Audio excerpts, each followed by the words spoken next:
से होची प्रारब्ध जन्म कर्मफल।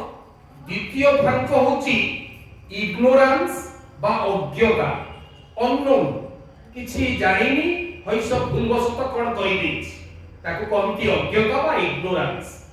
तृतीय भाग होची प्रवृत्तिमुखी चलन, मन इच्छा जा नाही ता खाइली, जा नाही ता पिंदिली, जा नाही सियारे गली, जा तू जा इच्छा कहिगली, गोटा किछि बैलेंस नाही, लाइफ ऊपर निचे कंट्रोलिंग नाही, ताको कहंती प्रवृत्तिमुखी चलन। तार विपरीत होची इष्टमुखी चलन। तो इष्टक दिगरे छुटिले ताले निश्चित भाव में रक्षा उद्धार पाइबा। सेइतबे कॉन्फ्रेंस रे कहिले परम पूज्यपाद श्री श्री आचार्य देव जे 48 घंटा नाम करिबा पाए मु तो बुझी पारलिनी। सामने रे बसती कहले दिन राति मिसी तो 24 घंटा 48 घंटा केमति हला, ता माने सदा सर्वदा कंटिन्यूटी ए अनवरत भाव रे लागि रहिबा काक सहित ये केवल होची नाम ही कोटिए औषधि। चतुर्थ भाग होची पारिवेशिक, जदि आमे जोटी रहू तो जो पड़ा पड़ोसी परिवेश चतुर्पार्श्व जदि से माने अनमना थांती, से माने विभिन्न प्रकार प्रवृत्तिमुखी चलन रे थांती, ताला आम्मान को मध्य सेई दशा भोगिबा को पड़िबो। सेथि पई कहिले एटी प्योर करे ए परम पूज्यपाद दादा कहि गले नाम रो कथा 3.5 कोटी नाम ए अंततन जो भली दुख, जो भली ज्वाला जंत्रणा कष्ट आसुची, घात प्रतिघात आसुची, आदि आमे जेते को सब बसिचे कि जो माने मध्य कोटि कोटि संख्यार नाम नै चंती, से साधारण भाई के हो से कर्मी जणे हो, समस्ते मध्य भंगा गाड़ी जेमती गैरेज को जाए रोग शोक दुख जंत्रणा रे समस्ते हतभम्ब। आमे केवल तांकु धरी जो कहिले सत्यानुसरण रे जे सत् कर्मीर पूर्वरु आगर केबे अकल्याण हुए ना, से ही रक्षा पाए, पहाड़ता गोटे टेका भई आसी जाए। ठाकुर हमको सदा सर्वदा सतर्क करी देई छंती। एक कथा हम जेतले पढिली ए सतर्कर सूचना जो इंगितज्ञ हुओ, अनुमानज्ञ हुओ, जो अलार्मटिक को देई छंती ता होची ठाकुर कहले जेते बेले इलेक्ट्रिक लाइन रे प्लग ता गेंजीबू सेते बेले हाथ रे लेदर ग्लोव ता कोइबू, नाम टी करिबू, पीढ़ा ऊपर चढ़ीकरी करिबू, एते कलसस करि दै चंता।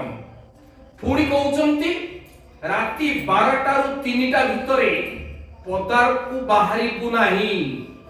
सेते बेले एई प्रेरित मानकर कार्यक्रम, प्रेरित किए ए शनि राहु केतु से माने मोस्ट पावरफुल, आमे होचु आश्रित, से माने होचुनी प्रेरित, तांकु अतिक्रम करिबा को हेले हमर सेमती चरम साधना दरकार। ए नाम ध्यान ईश्वरभूति जो आरंभ करी प्रतिटी कथा जहा जहा कहि छंती हमर केते बेले कोन कंप्रोमाइज हेई जाउछि, जा फल रे कर्मी माने मध्य से सही जाउछि। एई भाग भीतर जहा कहिले बाइनो भाई जे इष्टभूति रो कथा, नाम ध्यान रो कथा, या भीतर मध्य हमर केते बेले को दिन ओलम बलम हेई जाउछि टाइम ता। पुणी कहउछंती जे ए राती 12टा रु 3टा तो बाहरिबुनी, पुणी कहिले बस रे जते बेले यातायात करिबू आग सीट रे बसिबुनी, पछ सीट रे भी बसिबुनी, मझी सीट रे बसिबू, टिके सदा सर्वदा नाम करी करी जाउथु। जेते बेले जुआडे जिबू प्रणामी दबू, नाम करी जिबू, प्रतिटी कथा आश्रम जड़े भाई थिले से बहुत चगला बदमाश। ठाकुर तो अंतर्जामी जानी पारले जे आ स्वल्प आयुष थिला, ए खूब निकट रे परलोक हेई जिवो।